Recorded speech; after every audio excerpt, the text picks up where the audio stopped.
Turkana, one of the largest and hottest counties in Kenya, with temperatures at times exceeding 40 degrees Celsius and an average rainfall of less than 200 millimeters a year.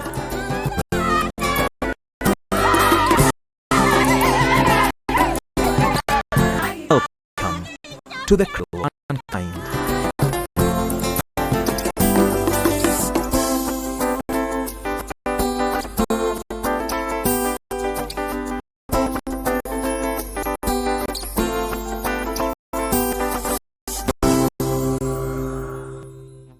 Majority of the population follows a pastoral lifestyle, keeping various species of livestock to provide sufficient milk and meat for consumption, social exchange, and occasional sale.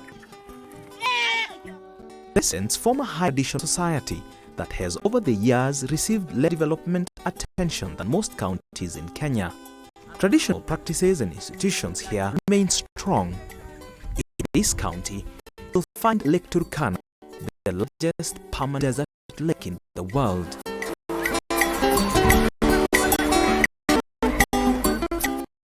county borders Ethiopia, South Sudan, and Uganda. The western border of the county lies in the Karamoja Cluster, where neighboring tribes of Besi, Dodos, Jie, Pokots, and the Turkana share common grazing resources, which only leads to resource conflicts, especially during the drought periods. Sadly, it was during the drought that occurred in 2011, which triggered a special governmental development sitting to address the issue. So at that time, then the Igad, they came on a common platform was developed called the IDRI, which is basically Igad drought resilience, disaster resilience strategy. And this combined with what countries would like to do on their own actually forms the platform for addressing the challenges of drought within the region. So for some as a country and one neighbor countries, we approached the bank, the World Bank, to support this project, and the bank agreed to support Kenya, Ethiopia, Uganda, and to implement a 5-year program dealing with the challenges of within the region. In Kenya, the government, through the Ministry of Agriculture, Livestock, Fisheries and Irrigation, spearheaded the World Bank-funded Regional Pastoral Livelihoods Resilience Project, RPLRP, Kenya. And the objective basically is to enhance the resilience of pastoral and agro-pastoral communities within the region to be better able to address the recurrence of drought, and to be able also to assist countries to be effective in responding promptly to crisis and addressing the challenges that normally occur when we have drought within the region. The project is implemented in 14 cities, named Garissa, Wajir, Tana River, Lamu, West Pokot, Baringo, Laikipia, Isiolo, Marsabit, Samburu, Narok, Mandera, Kajiado, Turkana. The project began in 2014. In Turkana, we started in 2015. We have a team of 4. We have an accountant, we have a procurement person, we also have a M&A and other support staff. In this video, we look at some highlights of what the project has done in Turkana County. Here, the cover counties focusing on migratory routes of boundary significance, with the main investment being done in Loima and Turkana West sub-counties. The main project outcomes to Turkana County are to reduce the death of livestock, that is cattle, goat, sheep, kept by pastoral and agro-pastoral households, targeted by the project by 7% in short years and 3% in normal years by 2019. To raise the number of animals traded in selected market is 6% by 2019. To raise the real value of animals traded in selected project market by 6% by the year 2019. To effect change in similar between early warning information and response from 4 weeks to less than 2 weeks by 2019, and to direct benefits 10,000 households or 42,000 persons, of which more than 4% are female. In undertaking this activity, the project has 5 components. And the natural resource management component is enhancing sustainable management and securing access of pastoral and agro-pastoral communities to resources with transboundary significance. In Turkana County, the project has facilitated the and implementation of various projects, including the Syria Water Pan, Lomuk Bohol, Moti Water Pan, Nakabos Bohol, Nakerei Bohol, Kalo Water Pan, and Nakitongo Bohol.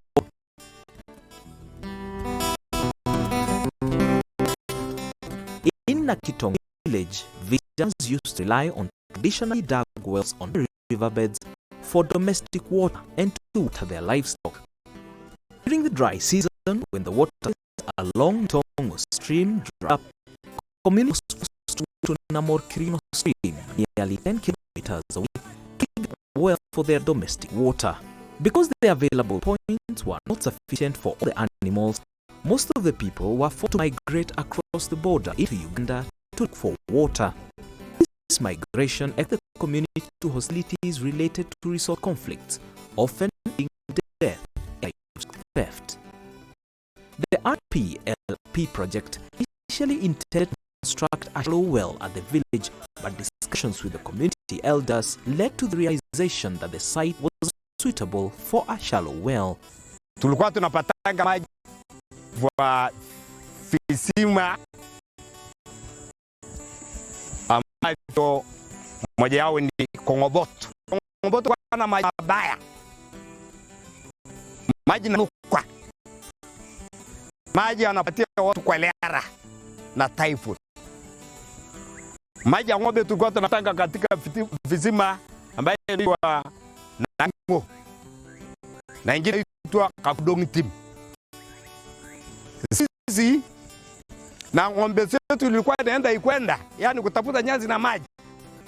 Alipata shida ya mambo ya sikuri, lakini wakati mmewapa imsaidia nyama wetu. Wanyama wetu sio rahisi na kuhamia siji ya jirani. Maana ng'ombe zetu ilikuwa inahama kwenda kupitia ukosaji ya maji katika sehemu. Ilikuwa wanaibiwa. Lakini hii maji imekuwa hapa, inaleta mawazo yote. Wamaji walikuwa wanahamia Uganda wakati ya jali, walikuwa wanatumia hii maji. Hiyo ndio furaha wetu watu ya Kitongo. Tunafurahia vile hii maji ilipata, na hata si zamani ni shida. Hiyo maji ilikuwa kila mara watu wanapelekwa hospitali haji ile hiyo maji mbaya, lakini hiyo kitu imepunguka. Na tukitaka project iendelee mbele, lazima tena sisi kama community elewane vile tutachika hii vizuri. Kwa sehemu nyingi ya hii mradi saa zingine inaweza kunjika, hatutaweza kurudi kwa yule alitupata. Lazima sisi wenyewe kama community tuketi chini, tuone vile hata kama ni kusichana kidogo sisi kama community, na tuelewane vile kwamba hii kitu ni yetu.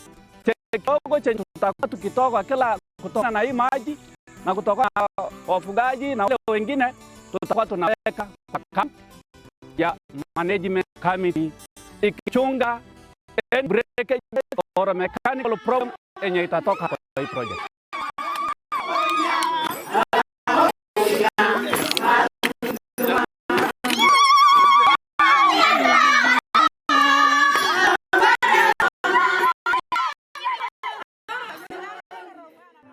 Through the market access and trade component, the project is improving market access for agro-pastoralists in the intra-region and international markets for livestock and livestock products.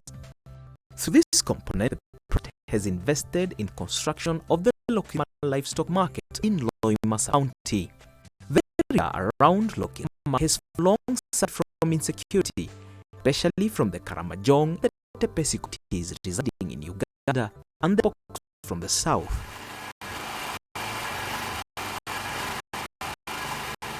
Construction of the cross-border market in Lokima is strategic in addressing these conflicts and fostering unity with the neighboring communities.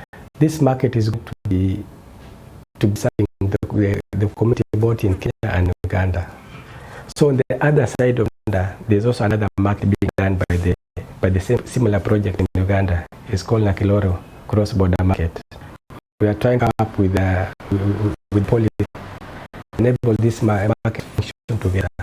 And one of them is maybe coming up with the market days that are not in conflict with the market days, so that when the traders are trading in Nakiloro, they bring the produce to Kariama market.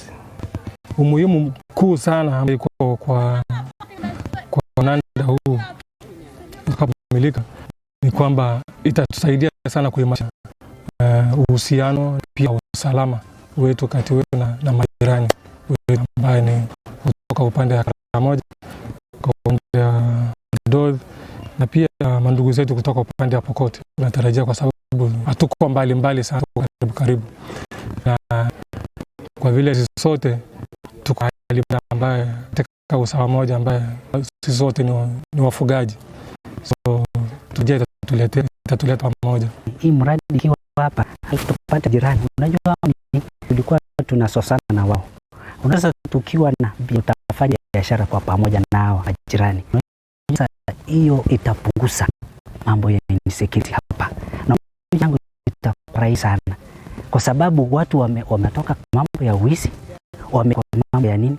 Ya biashara ambayo imewadilisha, imetoa akili yao mambo mabaya walikuwa wanafanya. Sasa kazi yangu itakuwa nzuri na sitakuwa na kazi, itakuwa kidogo ambayo ni ndani, lakini kusema kwamba tuko mashamba fulani ati huko umechukua mtu fulani, hiyo itakuwa imeisha, kwa sababu majirani watamefungua ili wamekuja kufanya biashara, na watu wangu pia wamefungua watakuwa wanafanya biashara.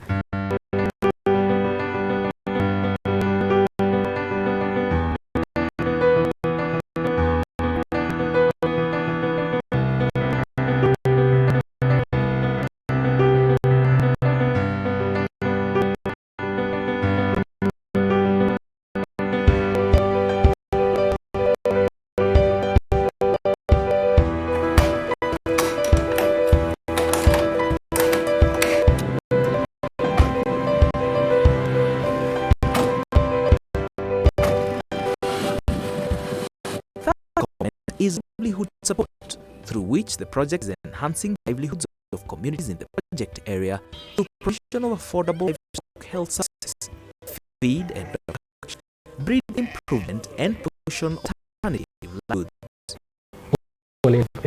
Livelihood support is called supporting the government in the PR strategy. In that area, we are collaborating with the FAO. PPR is disease that's goats and sheep.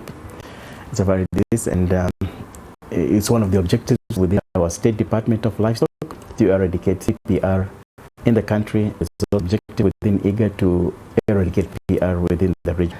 So the vision of the project is that the Ugandans and the Kenyans could agree on where to start the evaluation. So they could be doing a kind of a sweep. Either we could start from the border and then we move inland, or we start inland and then we converge at the border. It's called harmonized vaccination. Transboundary disease control is one of the functions that has been of great concern in Kenya. Of course, we know a function of disease control, especially vaccinations on notifiable diseases like PPR, which is locally known as the state betis rumate. There is sheep and goat pox, and other common diseases include contagious bovine pneumonia in cattle. So we partnered with the World Bank funded project at PRP in vaccinations. They have over 2 million vaccines across the sub-country, and it means our efforts in disease control have actually been boosted to ensure that animals are healthy. Prior to this, we went for training in Eldoret, where we were equipped with this knowledge on how to use kit that were added by the project. So basically what we are doing is checking whether there is any instance of the disease. The kit is different from the rest because now this one goes for the antigen, which is actually for the presence of disease. And the other methods we are using in the lab, where we are actually going for the antibodies that we use to vaccination of the disease in the flocks. Dawa imesaidia sana na hao madaktari wamekuwa wakishanya mifugo hapa, na unajua kawaida mifugo hapa huwa zinahama zikitafuta nyasi international borders kwenda Sudan, na wakati warudi pale zinakuja na magonjwa. So tunapata daktari kwa wakati hii inasaidia mifugo yetu, inatibu magonjwa na ile hata tunapata afya ambayo hata inatutosheleza kwa kula chakula ya mbuzi, tunakunya maziwa mengi na hata nyama. Pastoral risk management is the fourth component. Through this component, the project is enhancing drought-related hazards preparedness, prevention and response at the national and regional levels through dissemination of early warning information on drought disasters. What you're doing, we're working jointly with the National Management Authority, and with DMA, we have at the moment been able to carry out a number of activities, such as, for example, the relocation of the sentinel sites, so that within sentinel sites we can get more accurate, more reliable information, and also for the project, get information that enables us to understand through collection of data and information whether the project is actually on course towards realizing its objectives. So we've done that, we've been able to accomplish that, and we been our engagement with the National Drought Management Authority, we should be able also to achieve some improvement in terms of response to drought issues. At the time of this document of the project, we were able to assess that it's about 4 weeks from the time emergency is declared to response, and our objective is to reduce that time from 4 weeks to about 2 weeks. So in this 4 or 5 weeks of project implementation, we've been able to reduce that 4 to 3, and pursuing the improvement from 2 to 2. Project management and institutional support is the last component, which focuses on 2 areas. All acts related to overall project management and institutional strengthening at the county, national and regional levels for drought resilience, and technical assistance to participating arid and semi-arid lands counties in strategic planning, policy development, self-reliance and investment for economic growth. The aim is to speed up the devolution process in areas related to supporting the livelihoods of pastoral and agro-pastoral communities. The RP-LRP project continues to special support to county government to enhance their capacity to formulate their integrated plans on drought resilience. Throughout the implementation period and with view to ensure sustainability of the project has deliberately involved the members of communities every step of implementation process. This is guided by World Bank's environmental social policies. These policies are providing a platform for the participation of stakeholders in project design, have been an important instrument for building ownership among local communities.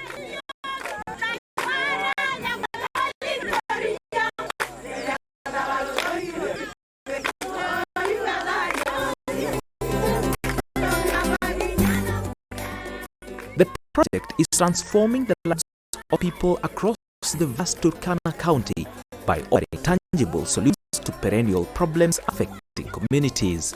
Ultimately, the project will not only boost their incomes and way of life, but also offer a platform for peace and coexistence with their neighbors for many years to come.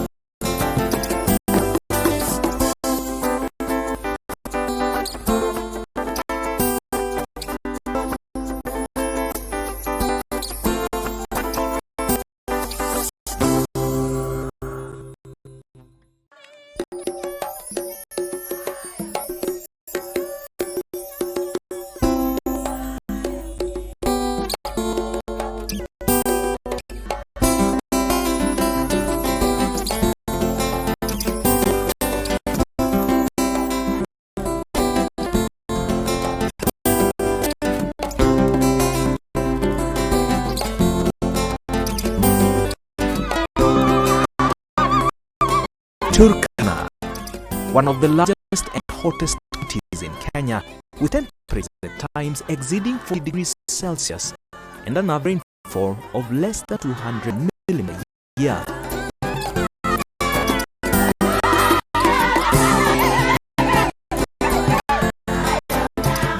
Welcome to the crown of mankind.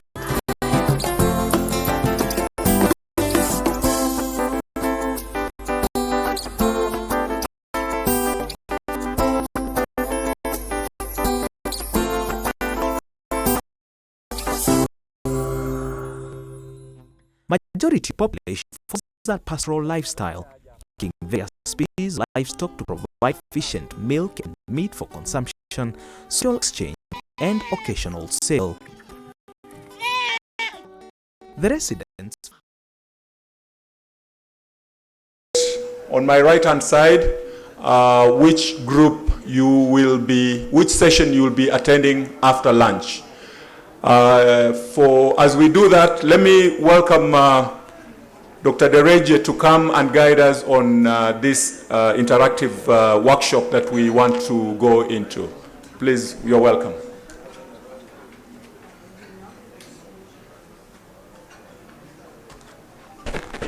Thank you, Brazil. Good afternoon, everybody. My role is very simple. I will just brief you what we are going to do, and then we will break out into 4 group sections and for an hour, and then we will have a plenary discussion for 30 minutes, and that's how this session is structured. Just to take you to the background, what brought us here is IDRISI program, the Igad Drought Disaster Resilience and Sustainability Initiative. In the past 5 years, we have been implementing the program, and it's now under review process. We had already a living document in place. One of the input into this review process was there are sections that are not well covered. It's here and there in bits, but not came into one structure, and not really got in a focus. It's called Human Capital, Gender, and Social Development. The IDRISI program has 5 pillars: natural resource management, market and trade, livelihood support, drought risk management, knowledge management and research, and coordination. Now we are adding the 8th pillar, which is called social, human capital, gender development. The knowledge fair of IDRISI started last year. We started as a small group focusing on the investment in cross-border area. We really had largely focusing on livelihood and rangeland management. This year, thematically diversified. We continue, hopefully this learning event will continue and expand to cover all the pillars. We can see also some of the things are already happening. We want to really have more pillars to come out. And this year, as an input to the review process, we want to have a discussion on these thematic areas. So that's the background. We have 4 groups. One is focusing on education. The second group is focusing on gender, migration and displacement. The third group is focusing on gender and youth and human health and nutrition. These are the 4 areas that we are discussing, breaking into groups. There are facilitators already in place. We will discuss in the context of what are the priority things that we can do in cross-border area, in these areas, what is happening, what will be considered as priority in a policy perspective, in practice perspective in these areas. And the discussion, once the discussion, group work is finished, we will come back to plenary, and the 4 reporters will come and present. So 5 minutes will be for settling down, 25 minutes will be for discussion. And each of us will go to 2 areas where we want to put contribution. So you need to have 2 groups that you want to be. Then you stay for the first 30 minutes with one group. And then when notice is given, you move to the other groups that you want to discuss. So group 1 is gender, which is led by Mubarak. People who want to have a discussion in gender will remain in this hall. Group 2 and Group 3. Group 2 is health, which is led by Dr. Afawork. And Group 3, education, led by Kokabe. They will stay in residence lodge at the back of this hall. And Group 4 is led by Charles on migration and displacement. And they stay in Mawingi Hall, which is the one which is next to this. So those are the 4 areas. Please select 2 areas where you will be contributing to this discussion. Remain the first half hour with one group, and we will give a sign. Then you move to your second preference. And 4 people will take note and facilitate and come and report to the panel at the end of an hour. This is what we do. And please select your own group and move to next. If you want, Kokabe and Dr. Afawork, Charles, and Mubarak. So the themes are gender and youth, health, education, and the 4th one is migration and displacement. Thank you very much, and see you in an hour time. You can follow the teams that you want to go, and we.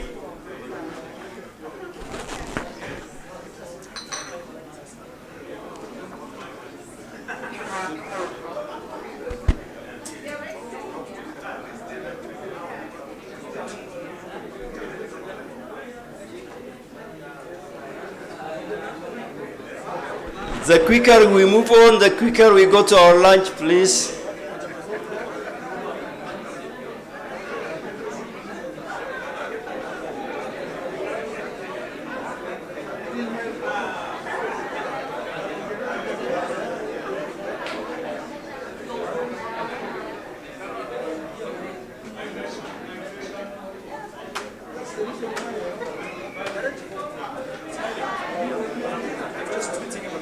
Sessions which are 1, we have gender and 2,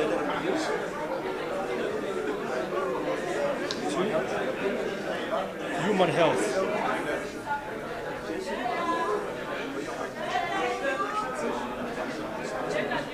Migration and okay.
You have the groove, is it here? No, it's up there. That's everything here? Yeah. Which group do you want to go to? Which one? I don't know. I have communication, but I don't know. Which group? Migration or gender? Migration?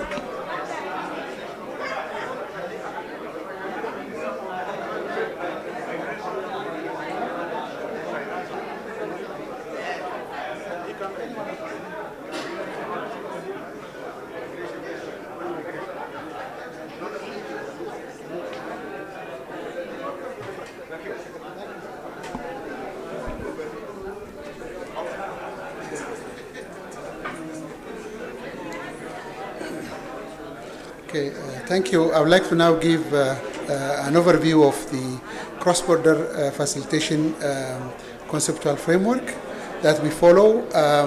The cross-border dialogue facilitation actually starts from the directives from the Idrisi platform coordination meetings. Following that, we conduct cross-border dialogue at community level, which is based on clusters. From cluster dialogue, the key issues are identifying opportunities and challenges at the community level, and then prioritization of project ideas which community would like to implement in their clusters. Following the clusters, the problems identified in the clusters, then there is a cluster focal group that will distill the problems identified by the community at the community cross-border dialogue. Mubarak. It's not for you, it's for me. You're going to be here. What should we do? That's not friendly for me. Okay. The work from the cluster focal groups will be again presented at the national technical meetings for further elaboration and development of a bottom-up resilience projects based on the communities input. And then once full-fledged project proposals are developed, then this will be presented to the high-level meeting for vetting and resource mobilization. Once resources are mobilized, again we go back to the community after endorsement of the same by the Idrisi Platform Steering Committee meeting, and then we develop project implementation in consultation with the community, and then local level implementing partners, local NGOs, government agencies will implement resilience projects. Basically, this is what we follow in terms of development of a bottom-up resilience projects and implementation arrangements. In this process, we actually try to address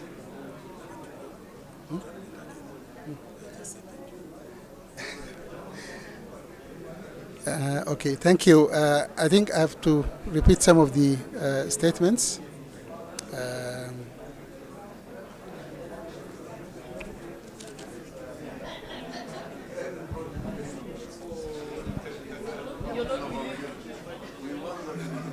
We have to repeat. So, shall I go again from the beginning? Okay. Thank you. I would like to explain the conceptual framework that we follow in cross-border dialogue with the communities. The cross-border dialogues are actually directed from the Igad Drought Disaster Resilience and Sustainability Initiative Platform Steering Committee meeting that we call Idrisi. After we organize community level, after we address the community level dialogue, which may involve 50 to 60 at sometimes 70 people, Then we organize a small group of representatives from each community, cross-border community dialogues. That is cross-border focal groups. That is about 12 to 15 expert group at the local level. And then ideas identified at the cross-border dialogue will be deepened for prioritization based on the community dialogue priorities. And then we take these priorities to the national technical team, who will deepen these to develop project proposals. After project proposals are developed, then they are presented.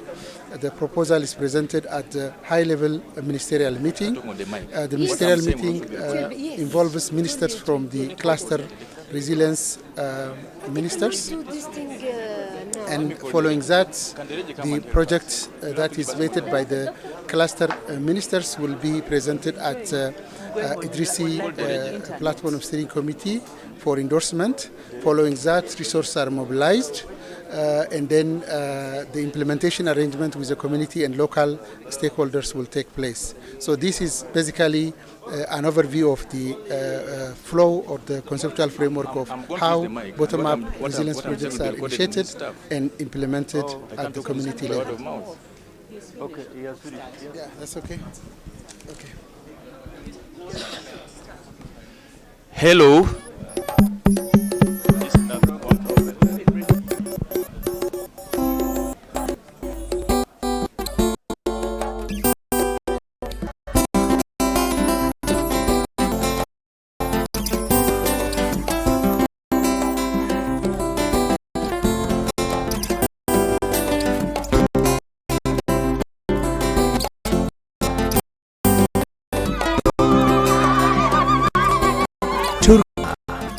One of the largest hot cities in Kenya, with temperatures at times exceeding 40 degrees Celsius and an average rainfall of less than 100 millimeters a year.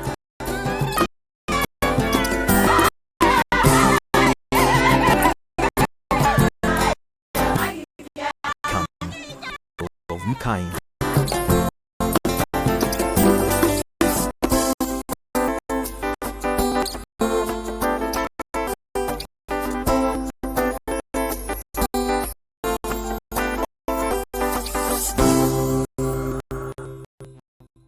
Majority of the population follows a pastoral lifestyle, keeping a species stock provision, milk, meat consumption, social exchange, and occasional will. Residents form a high traditional society that has over the years received less development attention in most counties in Kenya. Traditional practices and institutions here remain strong. Each county you will find Lake Turkana, a large permanent lake.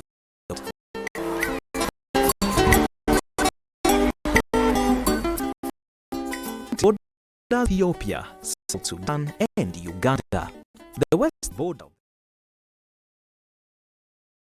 So we are going to start with answering the first question, but before we do that, probably just to give you some kind of scene setting, there is an acknowledgement that although when we program, we are programming for everybody and anybody, however, gender and demographic characteristics affect how we participate, how we benefit from development interventions.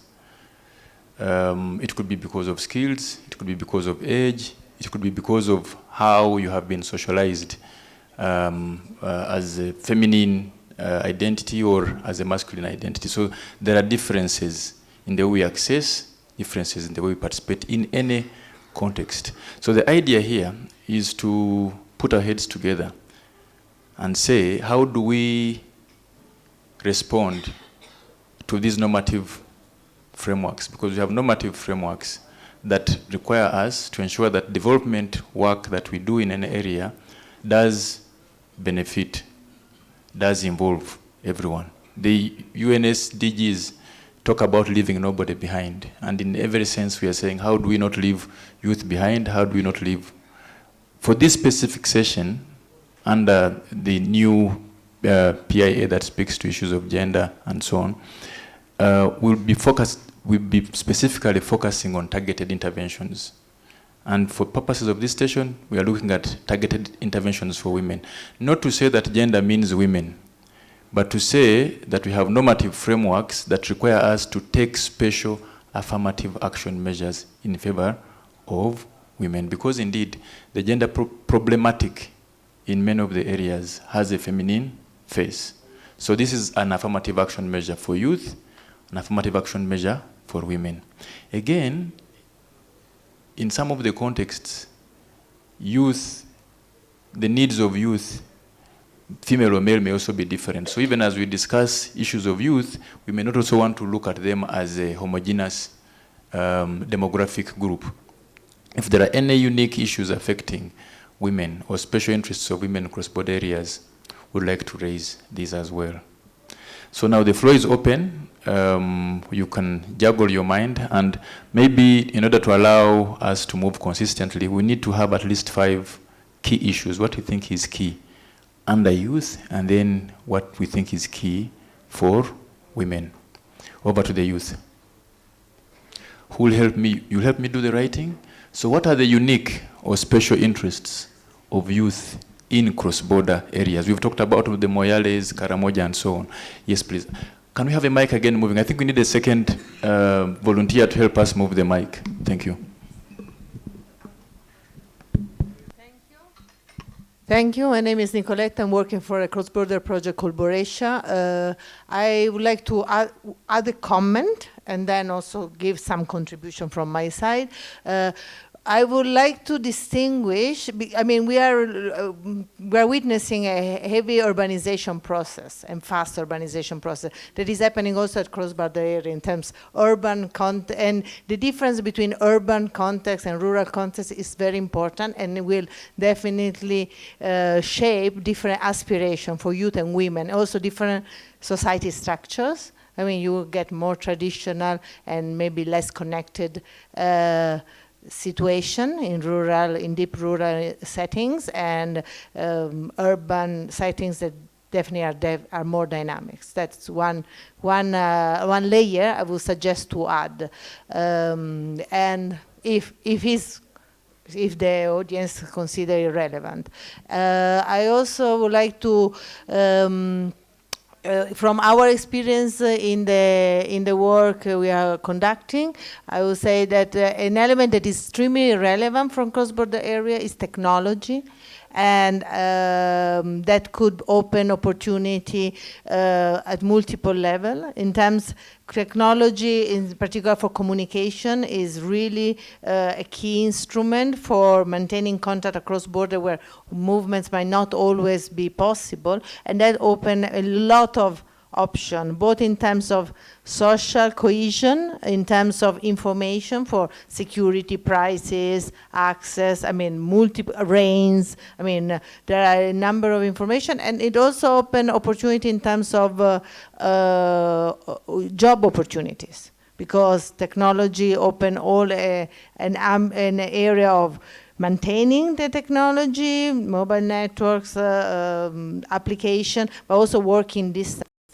That is for youth especially of relevance. Thank you.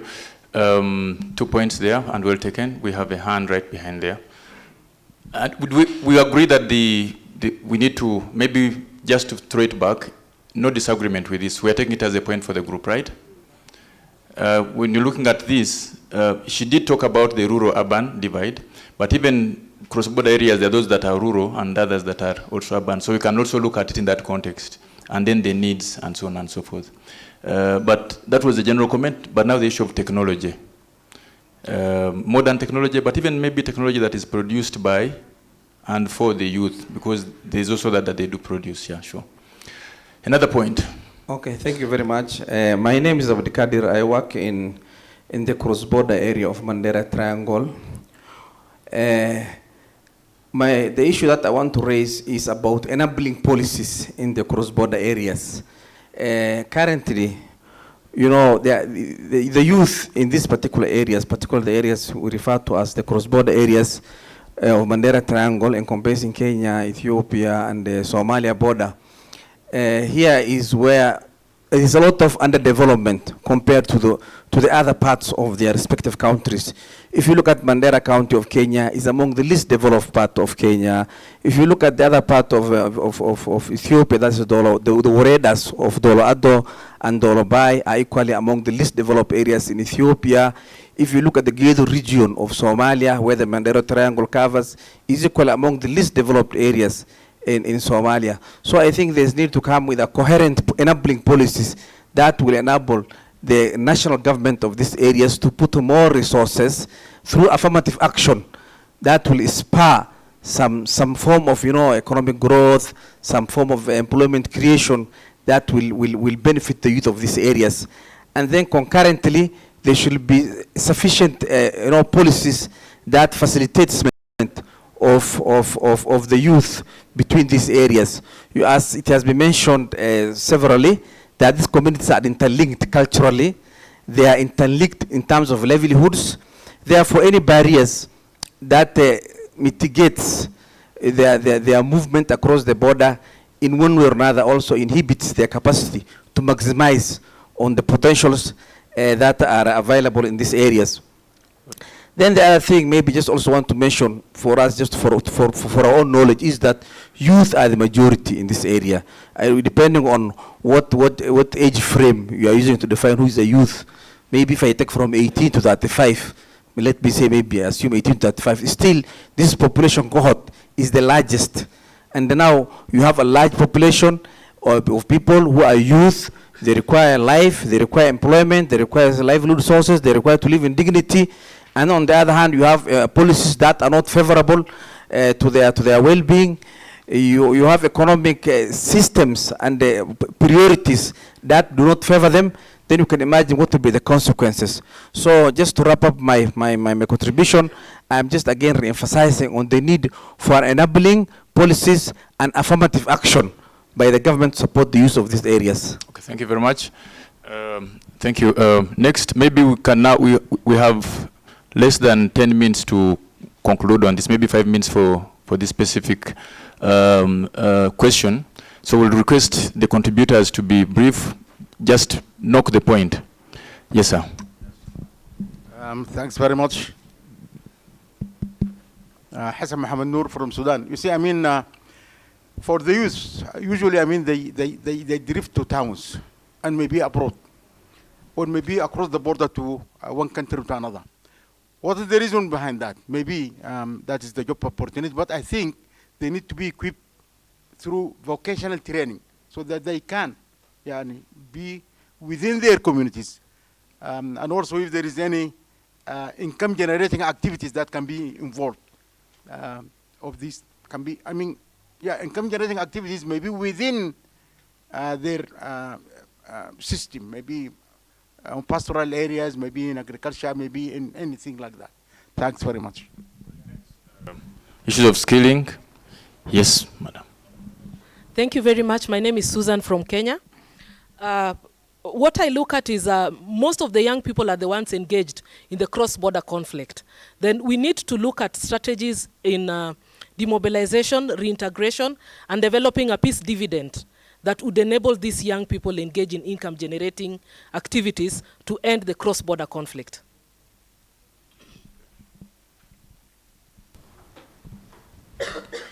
So you talk about demobilization and integration strategies. Simon Aleo from Kenya. When you talk of youth special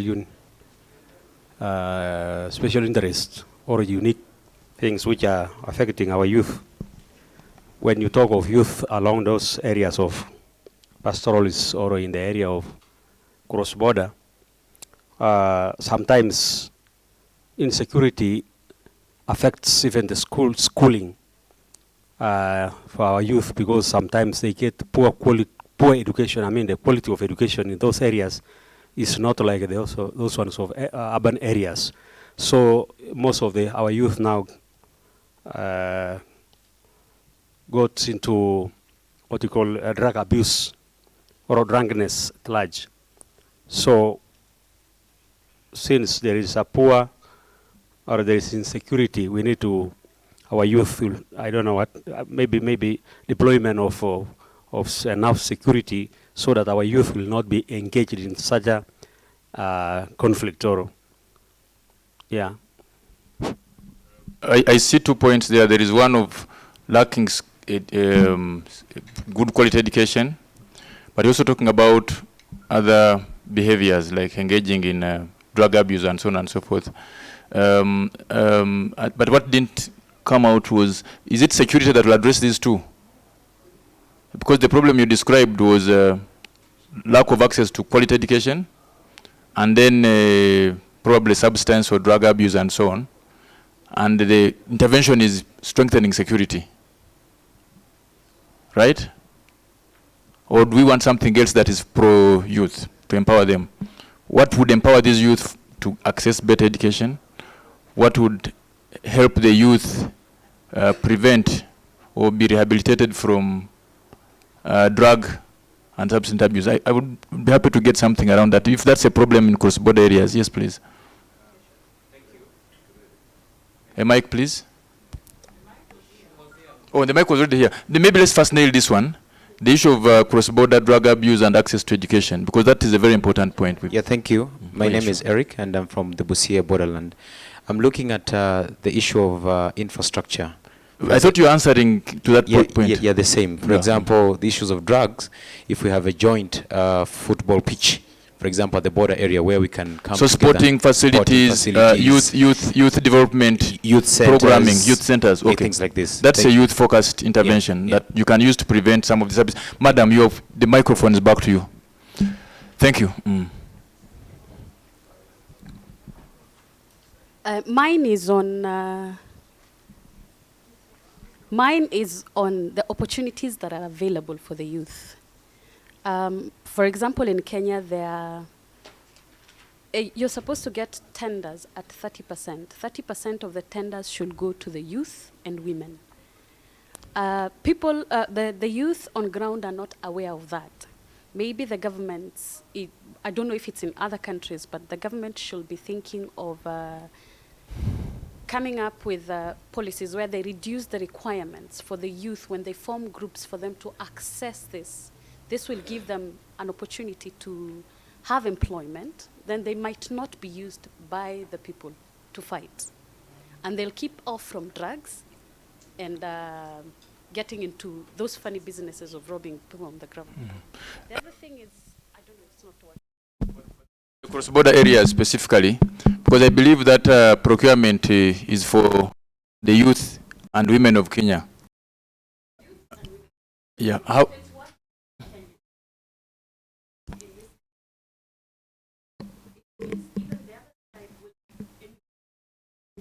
Okay. So sharing like good practices.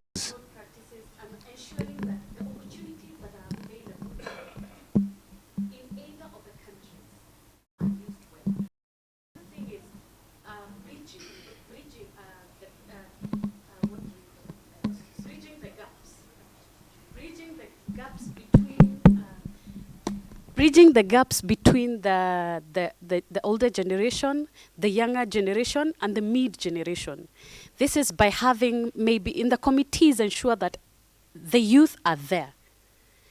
In meetings, okay, I know the radio stations usually work really well for the youth. Then you should ensure that the youth are included and you talk about the youth issues in radio programs and all.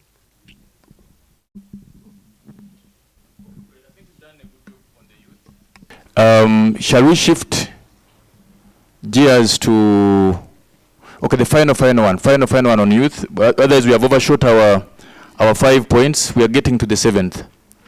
Sure. Yeah, mine is very brief. I'm Thomas Lemu from Uganda, Karamoja cluster.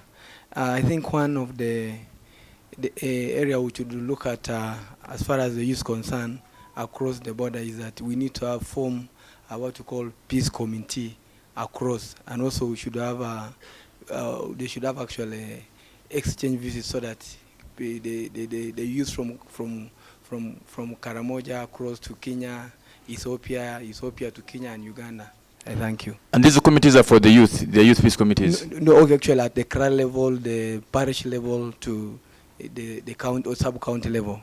Thank you. Okay, great. So can we shift now to the women?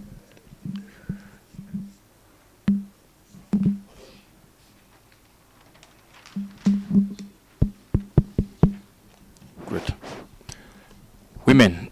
And let's give the first chance to the woman, then we'll move to the men. Grace, sure. Thank you. My name is Susan again from Kenya. What I'm looking at in terms of improving livelihoods for women, we need to increase what we call economic empowerment programs that are increasing the trade cross-border from informal to formal, and also looking out for SMEs, the small loans that can be able to support women across the border to actually engage in the trade. Thank you. Okay. Next. Okay. Well, then to come back. To go the woman, then back here, and then we'll go to this side. Thank you. My name is Jesse. 1, 2, 3, 4. From Kenya Forestry Research Institute. I'm thinking about protection systems for land tenure, land use for both youth and even women in these cross-border areas.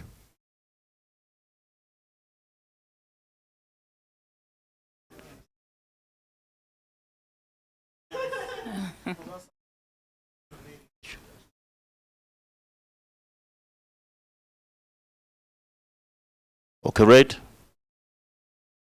Thank you. Mariam Bab, I'm a cross-border trader, and I'm looking at bridging the information gap, because you find that sometimes women are involved in illegal trade because of lack of information. If they are availed information, they can work through a security and peaceful, conducive environment when they cross the border through the gazetted areas.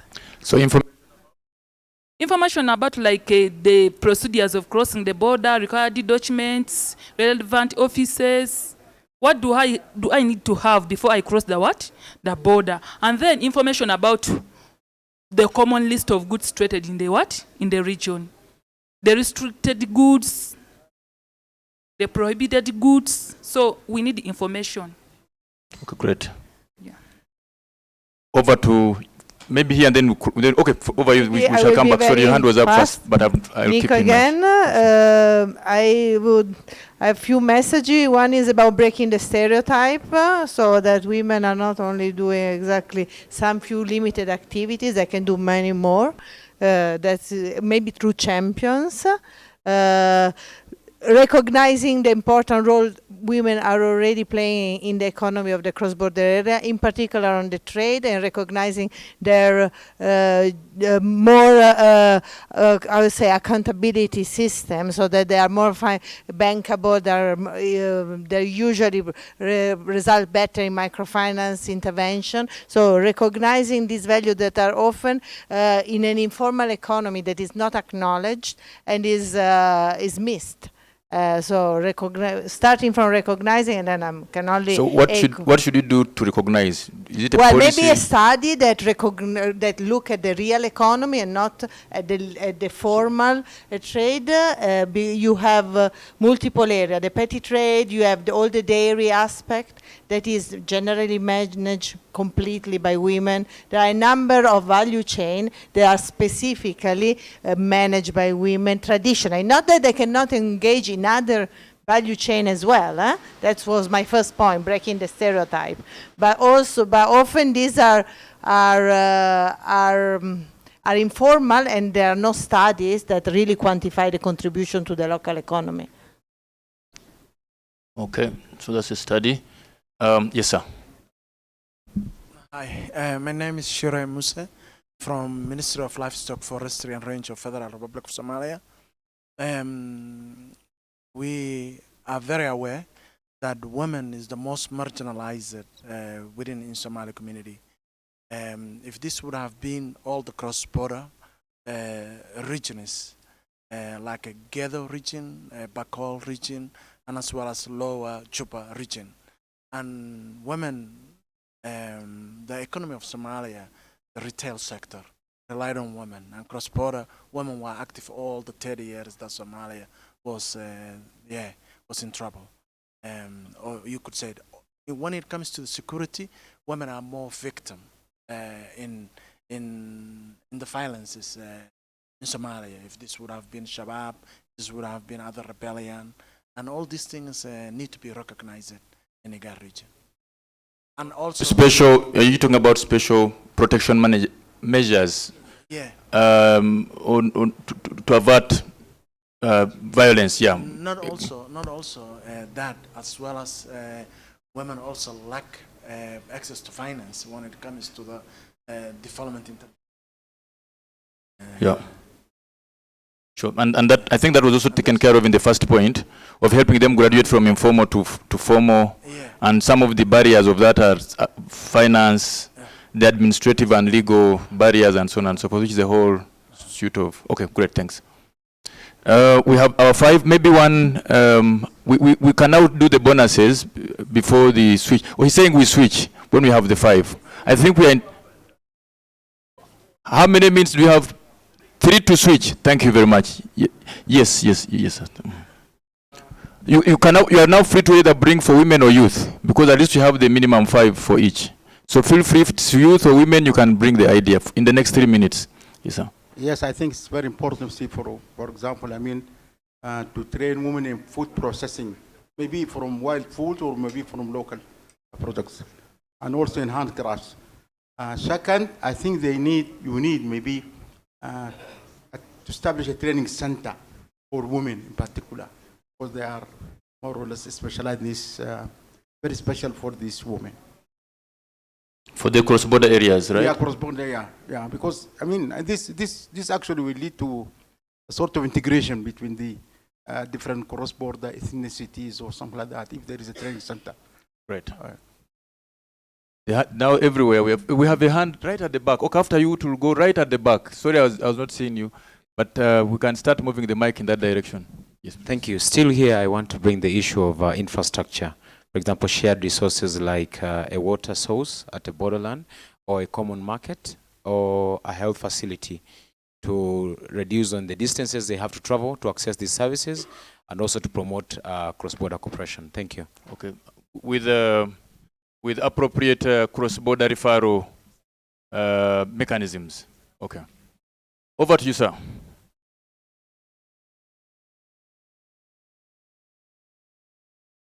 Yes. Yeah, I would like to suggest that the cross-border areas has to be given a specialized CBOs, community-based organization, in order to carry all this, for example, training, food processing, whatever is necessary for them. There must be a specialized CBOs that are based in the cross-border areas. Yeah. So what we are saying, probably, are you saying that maybe we need to support, because the CBOs, my interpretation is that they are homegrown, but maybe they are weak and we need to reinforce, maybe support them to build their capacity to be able to perform the role like in other areas, right? Yeah. Okay, yeah. great. So we need to build the capacity of those CBOs, or even catalyze the formation of others through awareness and so on. Something is, yes, sure.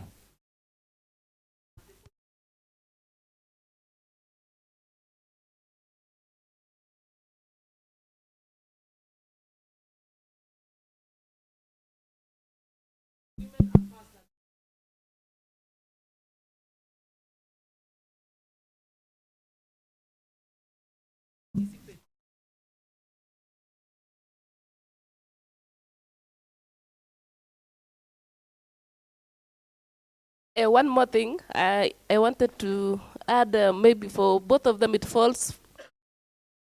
Oh yes, I was looking for where they might. It falls on both groups. There's need for safe spaces for both women and youth. They go through a lot.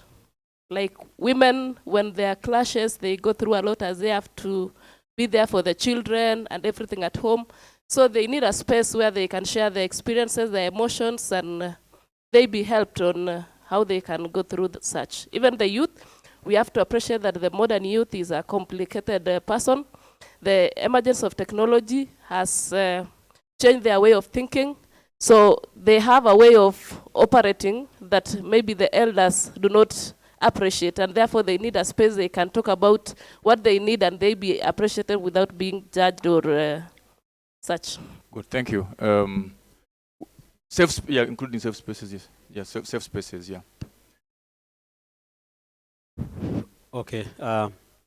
We need to initiate programs like rescue centers, especially for young youth, maybe on the side of the girls, so that they can also be protected.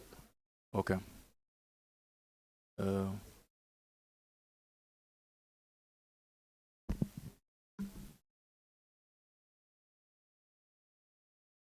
And probably that also speaks to the issue of having also cross-border referral mechanisms.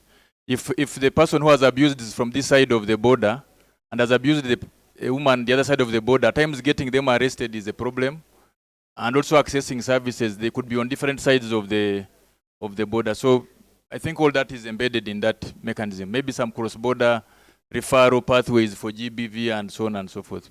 There's something that we are forgetting in all these pastoralist communities. We as women are not supposed to be heard or talk, are not supposed to be heard. We are supposed to be at the back during engagements.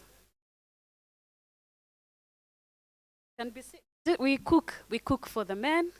When they're having these meetings, we fetch water, and we really need space to engage, as she said. But there's this cultural bit that we are forgetting. For us to get out of that cultural bit, we need men in the meetings. When you're advocating for the meetings to be women-only meeting, we are not making the change. Can we have men in those meetings where they can be championed for change? Or are you speaking of some community-based, or in this because you're talking about issues of social norm? So do we need some social norm change interventions in these areas? Your women are not supposed as well to as be men, seen. yeah. So we bring in, the problem with us is we usually have these meetings where we say, that meeting is for women. Yeah. There's no meeting for women. Meetings are for all of us.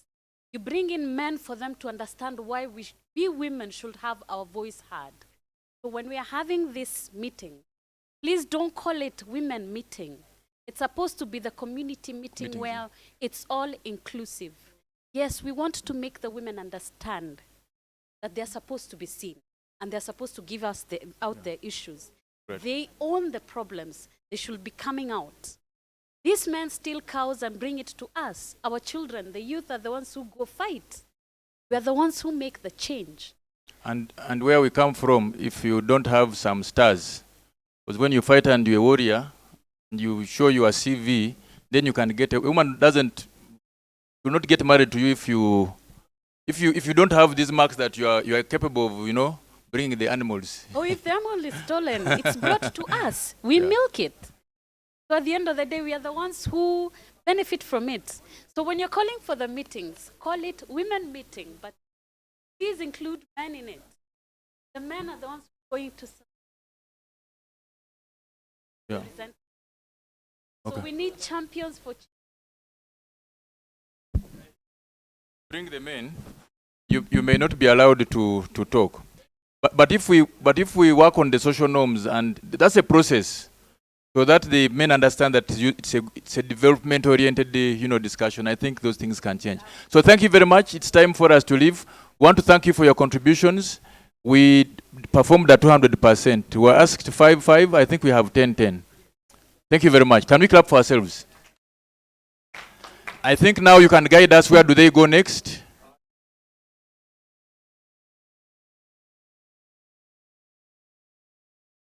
Great, thanks.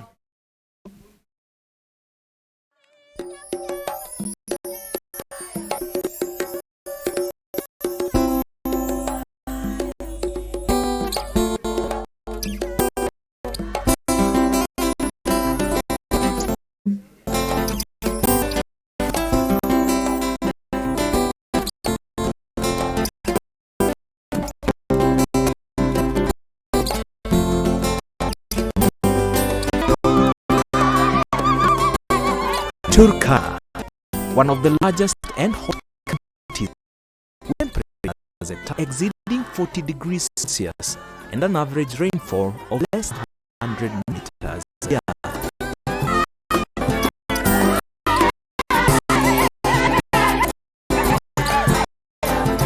Welcome to the cradle of mankind.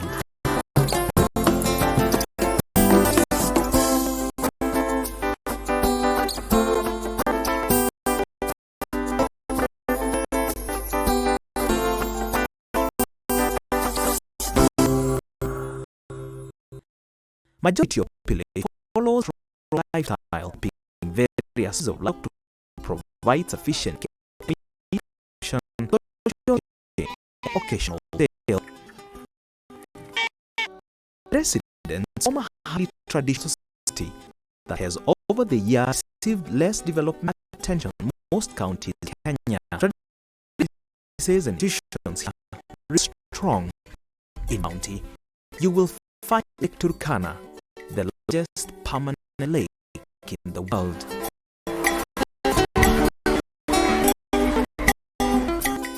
The county borders Ethiopia, South Sudan, and Uganda. The western border of the county lies in the Karamoja cluster, where neighboring tribes of the Pesi, Dodosi, Pots, and Turkana have grazing resources, which often lead to resource conflict, especially during the drought. Such conflict was witnessed during the drought of 2011, Igad as intergovernmental authority on development to address the issue.